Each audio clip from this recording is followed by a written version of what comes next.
S waves की बात की जाए तो वो तो भूकंप लेके ही आती हैं और झटके के रूप में हमें फील हो जाती हैं। तो जो पी वेव्स हम फील नहीं कर पाए थे, काफी एनिमल्स के सेंसेस इतने स्ट्रॉन्ग होते हैं कि वो उन पी वेव्स को सेंस कर लेते हैं और स्ट्रेंजली बिहेव करने लगते हैं। इन शॉर्ट कहानी इतनी सी है कि अर्थक्वेक्स के प्रेडिक्शन के लिए हम जानवरों के भरोसे नहीं बैठ सकते, क्योंकि पहली बात तो सारे एनिमल्स अर्थक्वेक को इक्वली सेंस नहीं कर पाते और उनका स्ट्रेंज बिहेवियर कई और कारणों की वजह से भी हो सकता है। तो ये कोई रिलायबल तरीका नहीं हुआ अर्थक्वेक्स को प्रेडिक्ट करने का। चलो जानवरों के भरोसे तो नहीं बैठ सकते, पर क्या इंसानों के भरोसे भी नहीं बैठ सकते? दिन पे दिन टेक्नोलॉजिकल एडवांसमेंट हो रहा है, वो भी exponential, artificial intelligence, machine learning और ना जाने क्या क्या। पर सवाल तो अब भी वही है, इतना कुछ होने के बाद भी कोई ऐसी मशीन क्यों नहीं बन पा रही है जो अर्थक्वेक्स को प्रेडिक्ट कर दे? यूएसजीएस के हिसाब से अर्थक्वेक्स तब प्रेडिक्टेबल माने जाएंगे जब कोई भी इंसान ये तीन चीजें कंबाइनली सही से प्रेडिक्ट कर सके: अर्थक्वेक का मैग्नीट्यूड, अर्थक्वेक की लोकेशन और अर्थक्वेक का टाइम। अब अर्थक्वेक को प्रेडिक्ट करने की जितनी टेक्नोलॉजी डेवलप हो चुकी है और जितना डेटा अवेलेबल है, उसके बेसिस पर ये मैग्नीट्यूड और लोकेशन को प्रेडिक्ट करना फिर भी ऑलमोस्ट पॉसिबल हो गया है। लेकिन अर्थक्वेक का टाइम बताना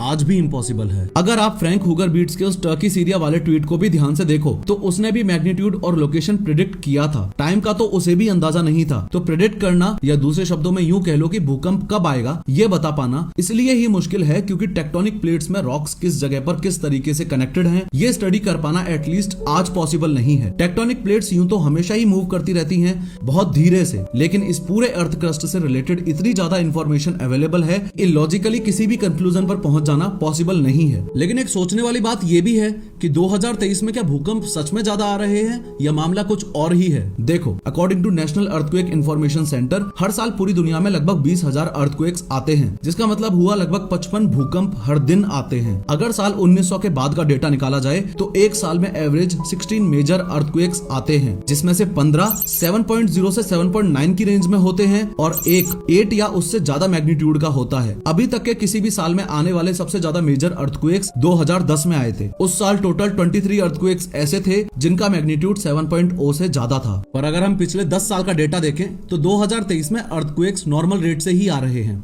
लेकिन हमें क्यों ज्यादा लग रहे हैं, उसके पीछे 3 मेन रीजंस हैं।